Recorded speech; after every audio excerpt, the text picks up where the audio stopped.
খ্রিস্টেতে আমার প্রিয়জন, আজকে আমরা যে বাক্য আলোচনা করব, এই বাক্যের মধ্য দিয়ে আমরা আজ বুঝতে পারব সদাপ্রভুর প্রতি ভয় কাকে বলে, কিভাবে একজন ঈশ্বর ভক্ত হওয়া যায়, কিভাবে আমাদের প্রত্যেকজনকে ঈশ্বরের পথে চলা উচিত।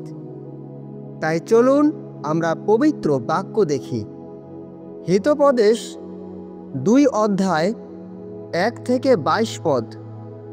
বৎস, তুমি যদি আমার কথা সকল গ্রহণ করো, যদি আমার আজ্ঞা সকল তোমার কাছে সঞ্চয় করো, যদি প্রজ্ঞার দিকে কর্ণপাত করো, যদি বুদ্ধিতে মনোনিবেশ করো, হ্যাঁ, যদি সুবিবেচনাকে আহ্বান করো, যদি বুদ্ধির জন্য উচ্চস্বরে মিনতি করো, যদি রৌপ্যের ন্যায় তাহার অন্বেষণ করো, গুপ্ত ধনের ন্যায় তাহার অনুসন্ধান করো, তবে সদাপ্রভুর ভয় বুঝিতে পারিবে, ঈশ্বর বিষয়ক জ্ঞান প্রাপ্ত হইবে।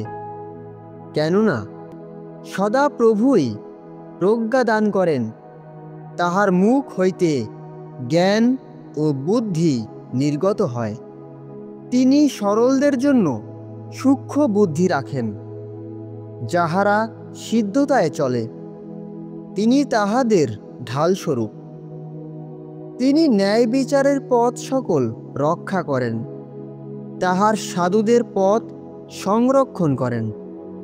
অতএব তুমি ধার্মিকতা ও বিচার বুঝিবে, ন্যায় ও সমস্ত উত্তম পথ অবগত হইবে। কেননা প্রজ্ঞা তোমার হৃদয়ে প্রবেশ করিবে, জ্ঞান তোমার প্রাণের তুষ্টি জন্মাইবে, পরিণামদর্শিতা তোমার প্রহরী হইবে, বুদ্ধি তোমাকে রক্ষা করিবে, যেন তোমাকে উদ্ধার করে দুষ্টের পথ হইতে, সেই সকল লোক হইতে যাহারা কুটিল বাক্য বলে, যাহারা সরলতার পথ ত্যাগ করে, অন্ধকার পথে চলিবার নিমিত্ত যাহারা কুক্রিয়া সাধনে আনন্দিত হয়, দুষ্টতার কুটিলতায় উল্লাসিত হয়, যাহারা বক্রপথের পথিক, আপন আপন আচরণে বিপদগামী।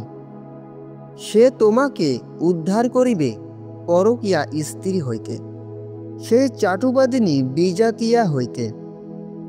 যে যৌবনকালের মিত্রকে ত্যাগ করে আপন ঈশ্বরের নিয়ম ভুলিয়া যায়, কেননা উহার গৃহ মৃত্যুর দিকে অবনত, তাহার পথ প্রেত লোকের দিকে অবনত। যাহারা উহার কাছে যায় তাহারা আর ফিরে না, তাহারা জীবনের পথ পায় না, যেন তুমি সুশীলদের পথে চলিতে পারো, যেন ধার্মিকগণের পথ অবলম্বন করো। কেননা সরলগণ দেশে বাস করিবে, সিদ্ধ ব্যক্তিরা তথায় অবশিষ্ট থাকিবে, কিন্তু দুষ্টগণ দেশ হইতে উচ্ছিন্ন হইবে, বিশ্বাসঘাতকেরা তথা হইতে উৎপাটিত হইবে। এই হলো প্রভুর বাণী। প্রভুর জয় হোক। আমেন। খ্রিস্টেতে আমার প্রিয়জন, প্রতিনিয়ত ঈশ্বরের বাক্যযুক্ত ভিডিও পেতে যিশুতেই অনন্ত জীবন এই চ্যানেলটি অবশ্যই সাবস্ক্রাইব করুন এবং পাশে থাকা বেল আইকনটি অন করে দিন, যেন সবার আগে আমাদের ভিডিও আপনার কাছে পৌঁছে যায়। এবং ভিডিওটি অন্যের কাছে শেয়ার করুন, যেন ঈশ্বরের বাক্যের আলো অন্য কারো জীবনকেও ঈশ্বরের পথে উৎসাহিত করে। সকলকে জয় যিশু।